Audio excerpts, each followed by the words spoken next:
¿Listos? Comenzamos la reunión, hermanos, haciendo la pregunta de cuál es el versículo que mejor describe lo que es la Navidad. Y yo he descubierto que este lo describe muy bien. Miqueas 5:2, el que memorizamos. Porque menciona ahí el lugar en el que nacería el Mesías. ¿Por qué tenía que nacer ahí? Vamos a ver. Luego nos habla acerca del origen del Mesías y luego de la misión que tendría el Mesías. Todo eso está en este versículo de Miqueas 5:2.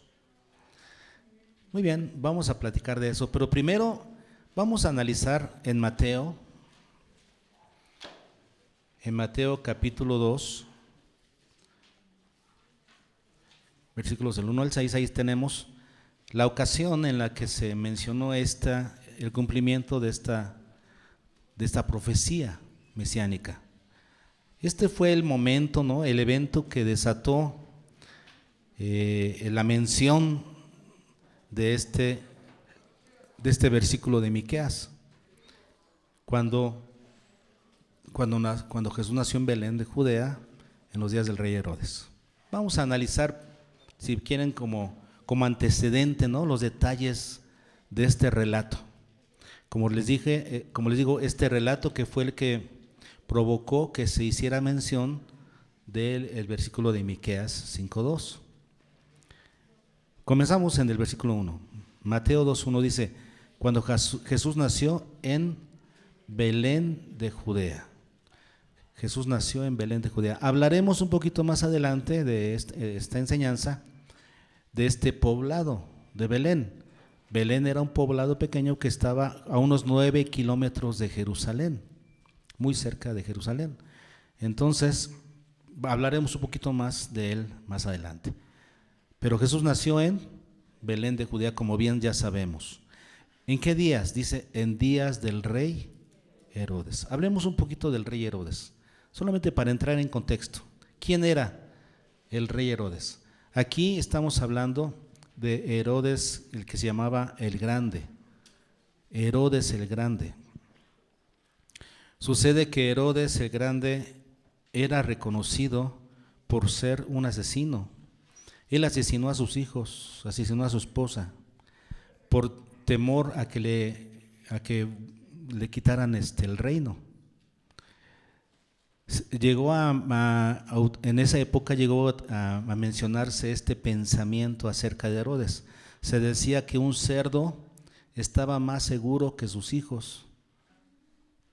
Un cerdo en la casa de Herodes estaba más seguro que sus hijos, porque él los asesinó. Así era él, un hombre orgulloso y enfermo de poder. Herodes era idumeo, lo que significa que era edomita, o sea, de Edom, ¿verdad? ¿Quién era Edom? Los descendientes de Esaú, que se le puso ahí el sobrenombre Edom porque el guisado rojo que comió, ¿verdad? Ok, entonces Edom son los descendientes de Esaú. Y era entonces edomita, era pariente de los israelitas. Acuérdense que Esaú y Jacob eran hermanos, pero pues no se llevaban bien. Y al final la descendencia de ambos nunca estuvieron bien, ¿no? Los edomitas siempre eran rivales de los israelitas. Entonces Herodes era idumeo, pero de alguna manera llegó a tener fama ahí con el emperador romano y le dio a gobernar un gran territorio, y él se nombró a sí mismo rey de ese territorio. Era muy difícil que un gobernante, que en este caso el rey de Roma, o sea, ¿cómo se llamaba el rey de Roma? El emperador romano, permitiera que alguien tuviera ese nombramiento, rey. Eso se lo dio él mismo, pero fue el rey de esa región, Herodes el Grande. Se dice que durante el cautiverio babilónico, cuando fueron llevados a Babilonia los israelitas, sucedió que los idumeos tomaron parte de las ciudades de Israel. Y cuando regresaron los judíos a su tierra, ya estaban ahí viviendo varios edomitas o idumeos. Y en la época de Juan Hircano, que era un revolucionario del periodo intertestamentario, de los 400 años de silencio antes de que naciera Juan el Bautista, en ese tiempo Juan Hircano obligó a los idumeos a circuncidarse si querían seguir viviendo en territorio israelí, circuncidarse y hacerse prosélitos del judaísmo, o sea, seguidores del judaísmo. Por eso vemos que Herodes tenía un conocimiento de la ley y sabía del Mesías. Él tenía buen conocimiento de lo que era la cultura hebrea. Ese fue Herodes el Grande, ¿ok? Unos detallitos de él. Sigue diciendo, vinieron del oriente a Jerusalén unos magos. Del oriente a Jerusalén. La traducción del oriente se establece como el naciente, de donde nace el sol. Se cree que eran una casta sacerdotal de persas o babilonios, o sea, de gente de Caldea. ¿Saben ustedes dónde está Caldea, verdad? ¿Dónde está Babilonia? Esa región donde están 4 ríos grandes que se unen, lo que se llama Mesopotamia, porque es la reunión de 4 ríos. Ahí es donde comenzó la civilización, ¿no?, del mundo, en Babilonia. Estos se supone que eran magos caldeos. ¿Y a qué se dedicaban estos magos? Estos que eran de la casta sacerdotal de persas y babilonios, pues eran observadores de las estrellas, ¿no? ¿Ok? Entonces no eran reyes magos, ¿verdad? Eran magos solamente. ¿Y qué hicieron estos magos? Dice aquí que vinieron del oriente a Jerusalén. ¿Llegaron al castillo de Herodes ellos? ¿Dice aquí? No, no dice. Llegaron a Jerusalén, preguntando ¿dónde está el rey de los judíos? No llegaron al castillo, llegaron no dice aquí llegaron al castillo de Herodes, no dice llegaron del oriente a Jerusalén, diciendo, entonces llegaron a la ciudad. ¿Por qué a Jerusalén? Pues era la capital de Judea, era la capital, Jerusalén. Entonces dijeron, hay una estrella que nos dirige, que nos está guiando acerca de, que nos indica el nacimiento de un gran rey en esta región. ¿A dónde vamos? A la ciudad principal. Vamos a la capital, a la ciudad capital. Y allí estuvieron preguntando, ¿dónde está el rey de los judíos? Y todo el mundo decía, ¿sabe? Si hubieran llegado aquí a Calera, le hubiéramos dicho, ¿sabe? ¿Qué es? ¿Sabe? Entonces no llegaron al palacio, llegaron a Jerusalén. Fueron guiados por una estrella. Rarísimo. ¿Qué tipo de estrella sería? ¿Una estrella única? ¿O una que sale cada tiempo? No lo sabemos, pero ellos interpretaron al ver la estrella que se refería al cumplimiento de un rey en esa región. Vinieron preguntando, ¿dónde está el rey de los judíos? Herodes oyó esto, dice el versículo 3, oyendo esto, entonces le trajeron el chisme a Herodes. Hay unos que están preguntando ahí de un rey de aquí de la región. ¿Qué? ¿Un rey? ¿Y qué sucedió? Oyendo esto, el rey Herodes se turbó. ¿Qué entienden por se turbó?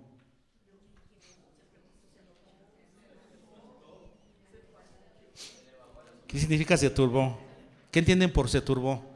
Por ejemplo, si alguien está hablando y se turba, ¿cómo es? Perdón, ¿no? Se turba.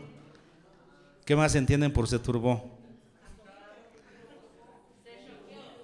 Estaba como en shock. La palabra significa agitado, alborotado, conmovido. Y luego dice que toda Jerusalén con él. ¿Por qué toda Jerusalén? ¿Por qué? Si el rey está agitado, ¿cómo está toda la gente? El gobierno que tengas afecta a los ciudadanos. Si el gobierno está agitado, los ciudadanos están agitados. Imagínense saber que el rey está alterado por saber que hay un nuevo rey, y con la fama que tenía Herodes, ¿no?, de asesino de sus hijos, de su familia. Toda la gente estaba preocupada. No, esta noticia no cae en buen momento ahorita. No, que el Mesías venga ahorita, el rey, no cae ahorita, es peligroso. Bueno, el caso es que dice que se turbó y toda Jerusalén con él. Y entonces, ¿qué hizo Herodes?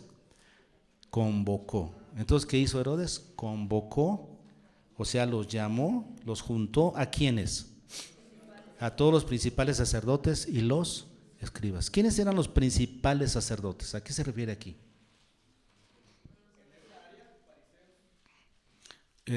No, curiosamente no. Los sumos sacerdotes eran saduceos. Ustedes recuerdan que habían dos grupos importantes en Israel de líderes religiosos, que eran fariseos y saduceos, y eran escuelas diferentes, muy distintas. Por ejemplo, los fariseos sí creían en los ángeles, los saduceos no. Los fariseos creían en la resurrección, los saduceos no. Pero los saduceos eran gente de poder, los saduceos eran gente adinerada, con influencia, por eso lograban los mejores puestos. Aquí cuando habla de los principales sacerdotes se refiere a los sumos sacerdotes, que en esta época eran en su mayoría saduceos. Y cuando dice aquí y los escribas, ahí sí, los escribas, que se refiere a los maestros de la ley, los que copiaban la ley para el pueblo y la enseñaban, eran en su mayoría fariseos.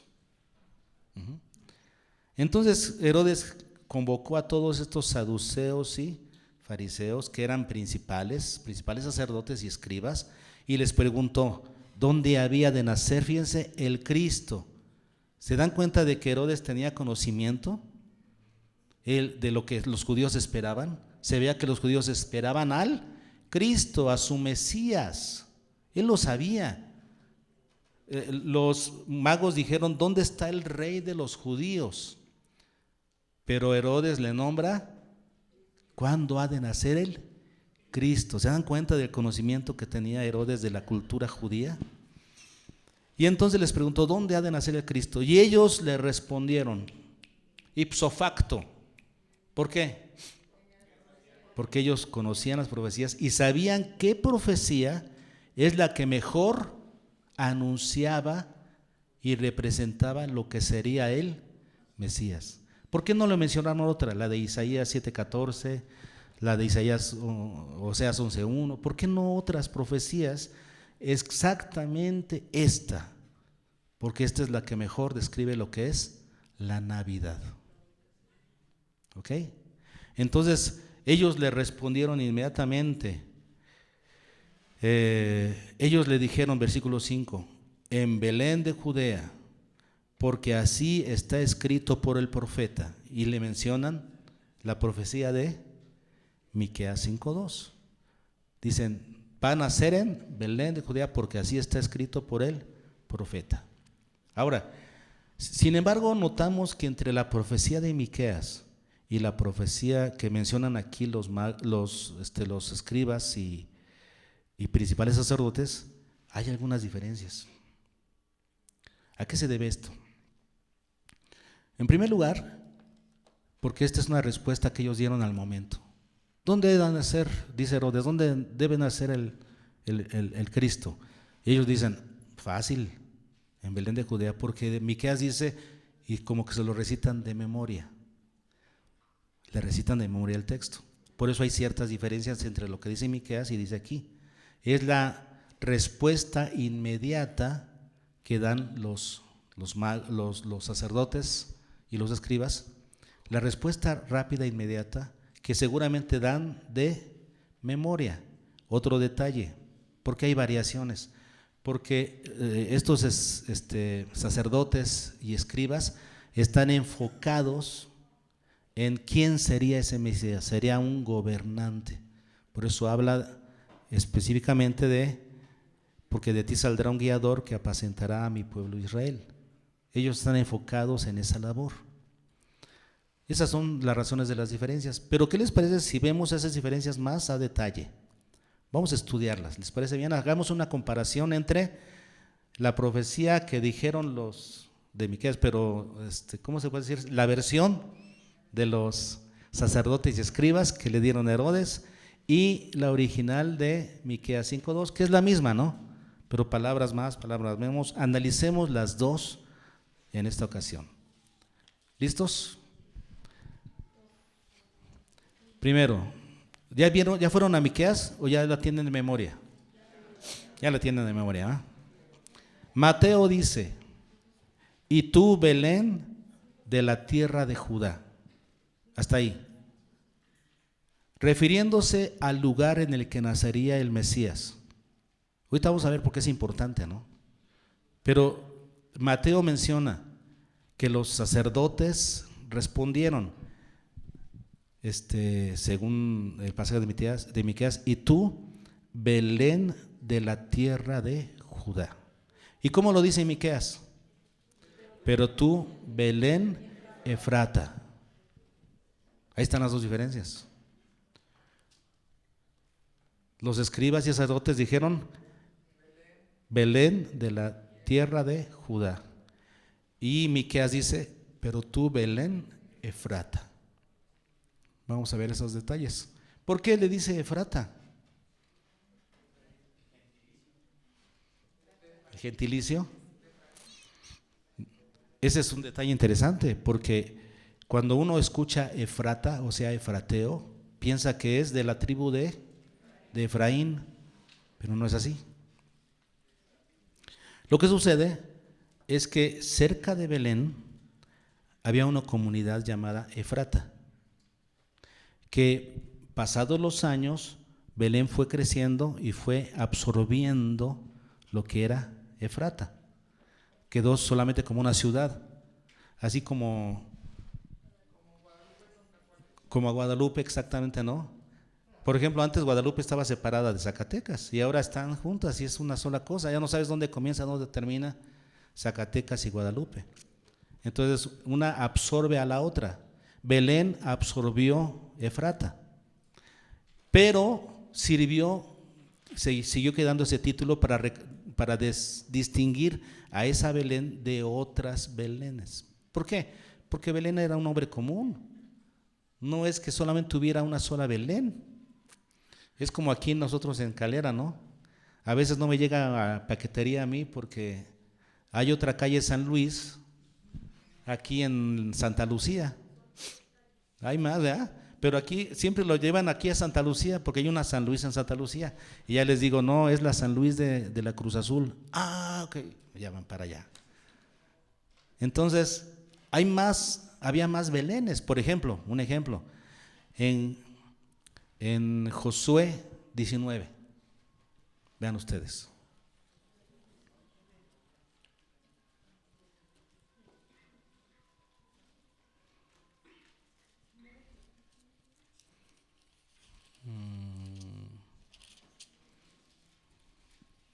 Josué 19:10, ahí en este libro de Josué, cuando estaba repartiendo el territorio Josué o viendo a las tribus, estaba haciendo este conteo y dice, está hablando de la tercera suerte tocó a los hijos de Zabulón.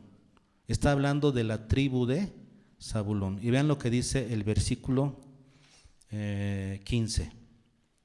Y abarca Catat, Nahal, Simrón, Idala y Belén, 12 ciudades con sus aldeas. Eso está en la región de Zabulón, no es en la región de Judea, es otra tribu. Esto solamente como un ejemplo. Habían otras ciudades que se llamaban Belén. ¿Cómo distinguías a la Belén de Zabulón de la Belén de Judea? Era Belén Efrata. Ustedes recuerdan que, por ejemplo, los papás, el esposo de Noemí, Elcana se llamaba, él era efrateo, Y cuando uno lee y dice, ¿cómo Efrateo? Si él vive, ellos eran originarios de Belén.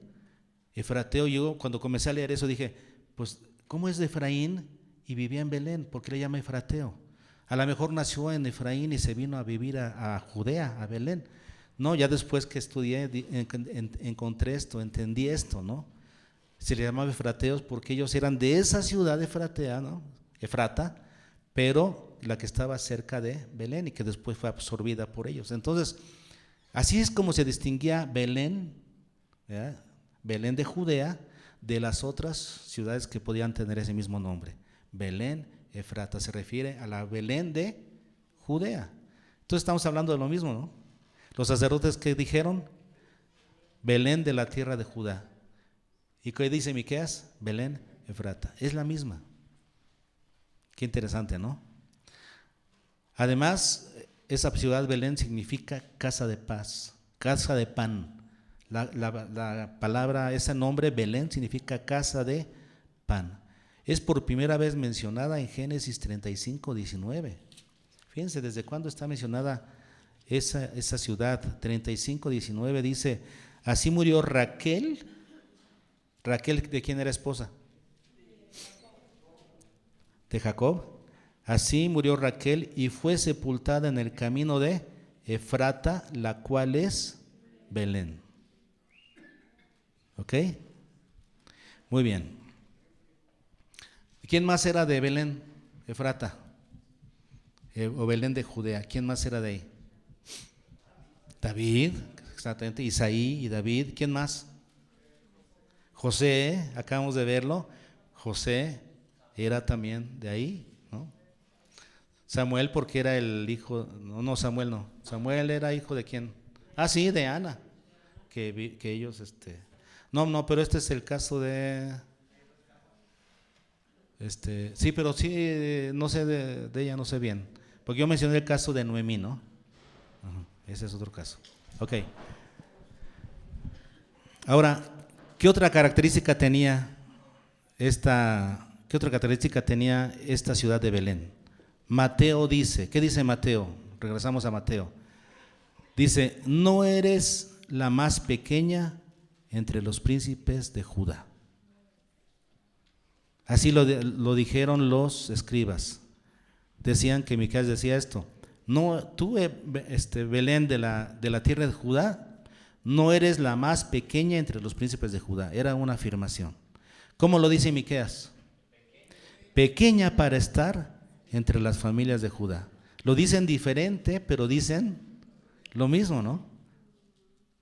De forma distinta. Una lo dice afirmando algo y otra lo dice negándolo, pero están diciendo lo mismo. ¿Qué están diciendo ambos pensamientos? Que Belén era pequeña. Con eso nos quedamos. ¿Cómo era Belén? Pequeña. ¿Pequeña en qué? En territorio. Era un lugar pequeño en territorio. ¿Qué más? ¿Pequeña en qué? En población. Así era. ¿Pequeña en qué más? En importancia, en influencia. Nadie quería ir allí a Belén. Ninguna persona importante había salido de Belén hasta ese momento. ¿Cómo de que no? Si estaba David, si estaba... Pero era considerada pequeña. Un lugar pequeño en territorio, pequeño en importancia, pequeño en influencia. La pregunta que salta para nosotros es, ¿por qué Dios decidió que el Mesías tendría que nacer en Belén, Efrata? ¿Por qué ahí? ¿Por qué no en Jerusalén? Si él iba a ser el rey de los judíos, ¿por qué no nacer en una ciudad prominente? ¿Por qué en Belén? ¿Qué representa Belén? ¿Qué representaría nacer en una ciudad como Jerusalén? Importancia, prominencia, ¿no? Yo nací en la capital, entonces tener cierto tipo de orgullo por haber nacido ahí. Estatus, te da un estatus exactamente. Yo vengo de la capital. ¿Qué representa haber nacido en Belén? sencillez, humildad, cero pretensiones. El Mesías no necesitaba nacer en la capital. El Mesías no necesitaba nacer en una gran ciudad ni en un palacio. No lo necesitaba. Él podía nacer en una ciudad humilde, de una familia pobre, que no tuvieron ni dónde recostar su cabeza, tuvo que nacer en un establo, en un comedero, porque ese es el pesebre, un comedero. Ahí tuvo que nacer y sin embargo es el personaje más grande que ha tenido la humanidad. El Mesías no necesitaba de ningún tipo de pretensión. Era importante que naciera en una ciudad pequeña, humilde, sencilla, sin pretensiones. Qué interesante, ¿no? Que Dios enviara al Mesías a nacer en una ciudad así. Ok, entonces el Mesías tendría que nacer en un lugar humilde. Eso nos deja esta profecía de Miqueas, ¿no? ¿Dónde tenía que nacer el Mesías? En una ciudad humilde, sencilla. Segundo aspecto de la profecía de Miqueas, nos habla del origen del Mesías. O vamos a hablar de la procedencia, ¿no? ¿De dónde procedería el Mesías? Mateo dice, ¿qué dice Mateo?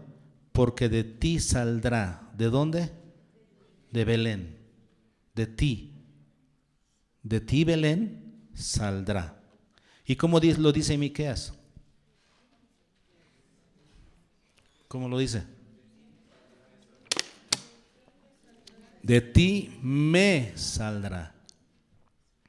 Una pequeña diferencia, esa es una pequeña gran diferencia. Porque Mateo, según el pensamiento de los sacerdotes, principales sacerdotes y escribas, ¿ya?, nos describe que el Mesías tendría una procedencia terrenal, tendría que proceder de esa ciudad, de Belén, de esa ciudad humilde.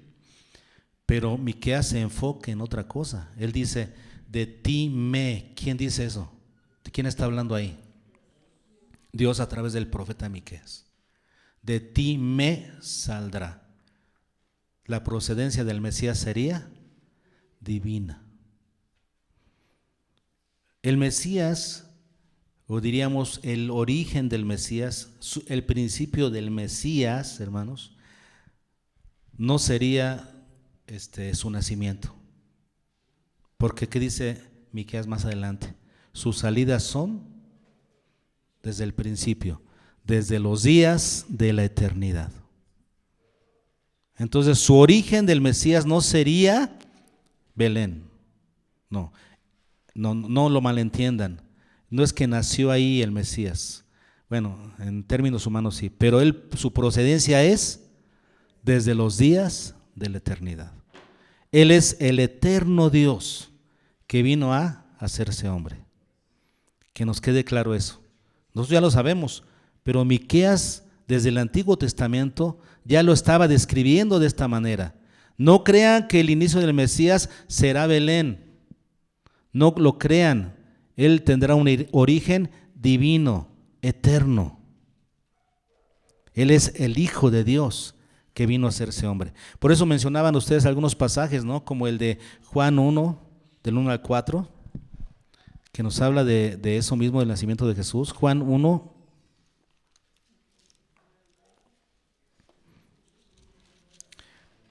En el principio era el Verbo, y el Verbo era con Dios, y el Verbo era Dios. Este era en el principio con Dios. Todas las cosas por Él fueron hechas, y sin Él nada de lo que ha sido hecho fue hecho. En Él estaba la vida, y la vida era la luz de los hombres. Está hablando de Jesús. Versículo 9. Aquella luz verdadera que alumbra a todo hombre venía a este mundo. Y el 14. Y aquel Verbo fue hecho carne y habitó entre nosotros y vimos su gloria. O sea, el inicio del Mesías no es terrenal. No, es el eterno Hijo de Dios que vino a hacerse hombre. Aquel Verbo eterno que era desde el principio, que estaba con Dios y era Dios, ese Verbo se hizo carne. Otro pasaje que ustedes mencionaron, Filipenses 2, de 6 al 8, ¿no? Donde nos habla del vaciamiento del Hijo de Dios. ¿Cómo lo dice? Filipenses 2. No estimar el ser igual a Dios. Siervo, hecho semejante a los hombres. Y estando en la condición de hombre, se humilló a sí mismo, haciéndose obediente hasta la muerte y muerte de cruz. Entonces, entendemos. Ahora el Nuevo Testamento lo confirma y nosotros que conocemos el Nuevo Testamento lo sabemos, pero lo asombroso es que Miqueas lo describe así desde el Antiguo Testamento. 500 años antes de que Jesús naciera. Ya lo estaba diciendo Miqueas. El inicio del Mesías no es terrenal, su procedencia es celestial. Era el Hijo de Dios, ¿ok? Otra cosa interesantísima que nos dice Miqueas. Y vamos a la tercera, la tarea del Mesías. ¿Cuál sería su tarea? Mateo nos dice, nos registra la respuesta de los sacerdotes. Él dice, un guiador que apacentará a mi pueblo Israel. Él será un guiador que apacentará. ¿Qué es apacentar? Es el trabajo de un pastor, ¿verdad? Ser un pastor, eso literalmente significa, es un guiador que hará una labor de pastoreo en mi pueblo Israel. Ahora lo interesante es que esa frase, un guiador que apacentará, es muy utilizado en el Antiguo Testamento para referirse a la labor de un rey. Si ustedes ven, por ejemplo, en 2 Samuel 5:2, vayan a 2 Samuel.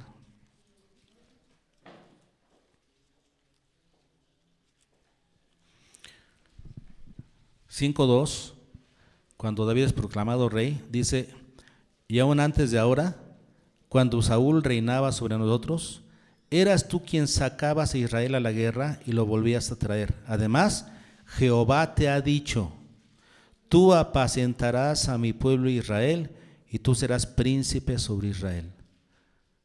Tú apacentarás al pueblo Israel. O sea, ¿qué estaba diciendo el pueblo a David? Tú serás el nuevo rey de Israel. Todavía estaba vivo Saúl, pero la gente ya sabía que David sería rey. ¿Y cómo lo mencionan? ¿Cómo mencionan que él sería el rey?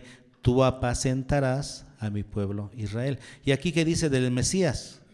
El Mesías sería un guiador que apacentará a mi pueblo Israel. En otras palabras, este Mesías sería el rey de Israel. ¿Cómo lo dice Miqueas? El que será Señor en Israel. El Mesías sería el Señor en Israel. El Señor, ¿qué significa Señor? Dueño. ¿Y cuál es la labor del Señor? Administrar, gobernar. Es lo mismo. Es lo que hace un rey, gobernar. Aquí este término Señor se refiere a lo mismo. Y Jesús, cuando vino a este mundo como el Mesías, después de su obra, fue nombrado rey. Se lo ganó. ¿Se acuerdan de lo que dice Filipenses 2, 10 y 11? Por lo cual Dios lo exaltó hasta lo sumo y le dio un nombre que es sobre todo nombre, para que en el nombre de Jesús, Él es el Señor. Él es el Señor. Y otro pasaje, Hechos 2:36. En Hechos 2:36.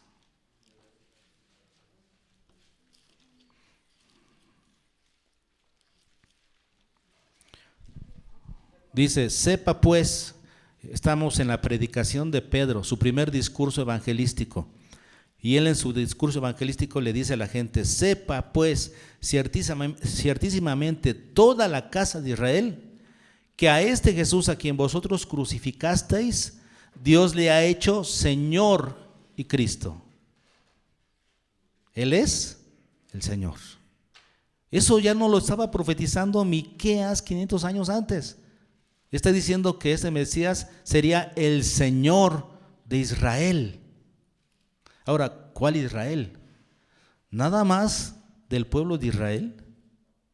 ¿Se acuerdan que la semana pasada decíamos que Dios dice, porque Israel es mi hijo, mi primogénito? ¿Y a qué conclusión llegábamos con eso? Que si es primogénito, o sea, primer hijo, significa que iba a tener otros hijos. ¿Quiénes son los otros hijos? Los gentiles. Ese pensamiento también nos lo enseña Pablo en Romanos 9.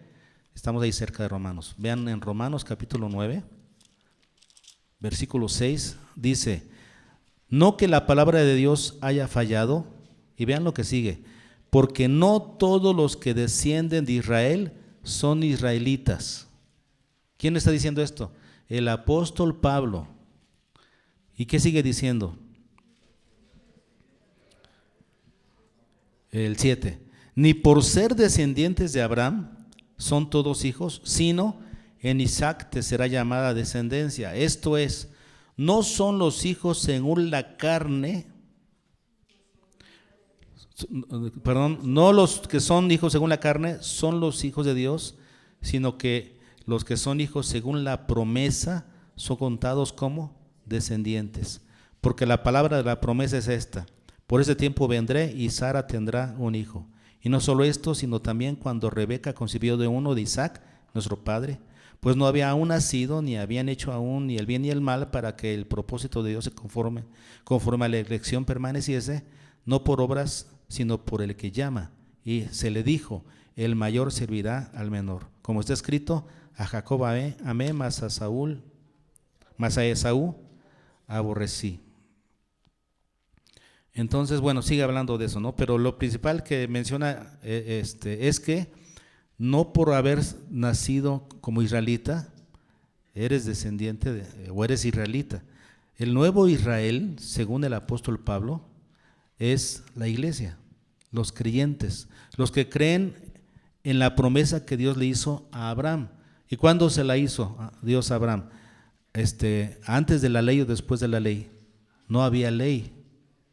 Entonces la promesa que se le hizo a Abraham no es por la ley, sino por la fe que es en Cristo Jesús. El nuevo Israel es la iglesia. Nosotros somos el Israel de Dios. Y por lo tanto, ¿qué dice Miqueas?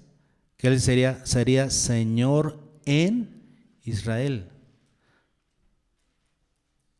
Dios nunca pensó en que el Israel geográfico fuera su pueblo.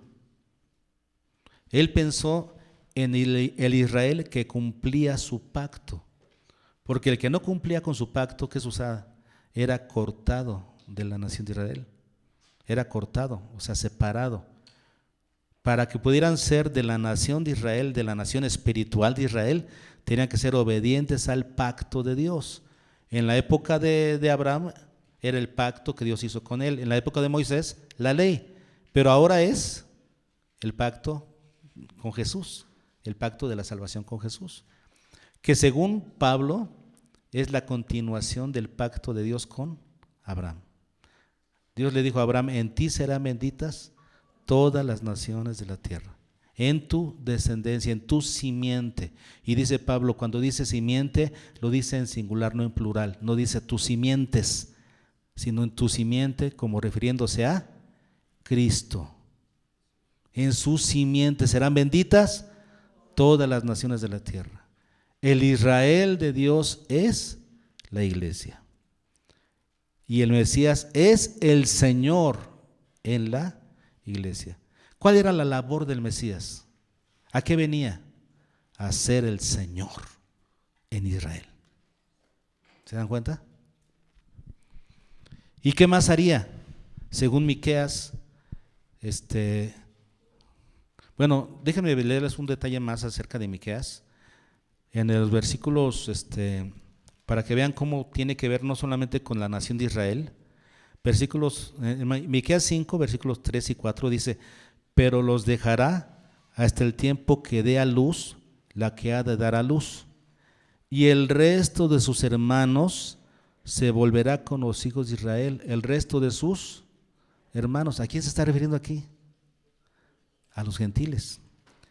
Y dice, y él estará y apacentará con poder de Jehová, con grandeza del nombre de Jehová su Dios, y morarán seguros, porque ahora será engrandecido ¿hasta dónde? Hasta los fines de la tierra, no solamente en Israel. Vean cómo Miqueas ya está profetizando que el Señor, su señorío, no sería solamente en Israel. Su señorío del Mesías será engrandecido hasta los fines de la tierra. O sea, a través de los gentiles, para que lo veamos. Y vean una cosa más de la tarea del Mesías. Capítulo 5, solamente la primera parte. Y ¿quién? El Mesías, será nuestra paz. Otra tarea del Mesías, ¿cuál sería? Ser nuestra paz. Será nuestra paz. ¿A qué venía el Mesías? A traer paz entre Dios y los hombres. ¿Qué dice Romanos 5:1?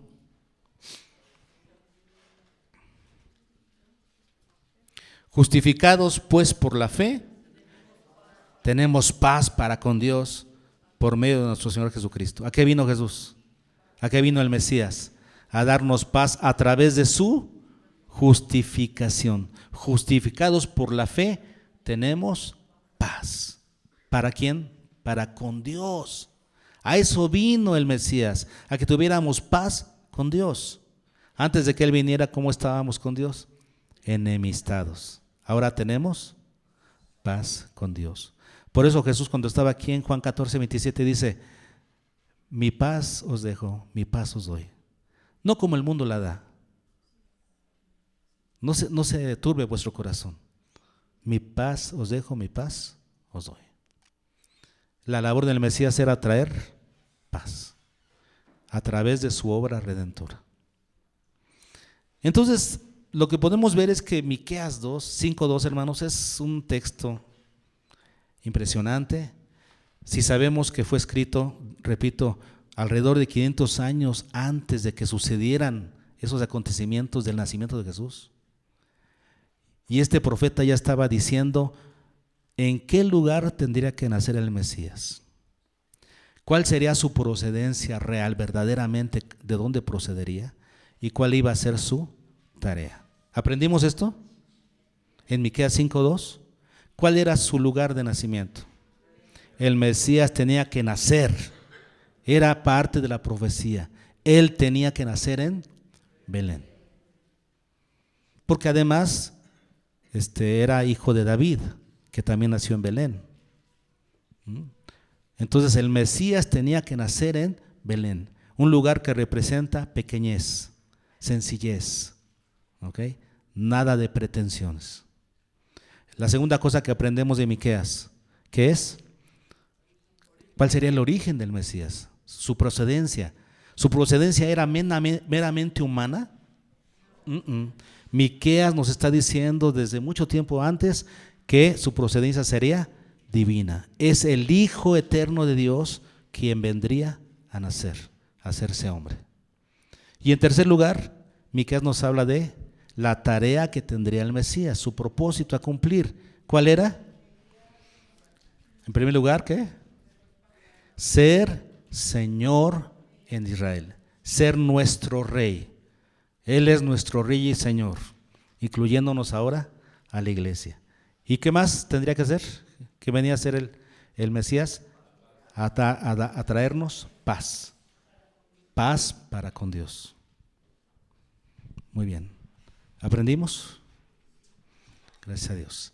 Vamos a cantar un canto que nos habla sobre ese señorío y poderío de nuestro Señor Jesucristo.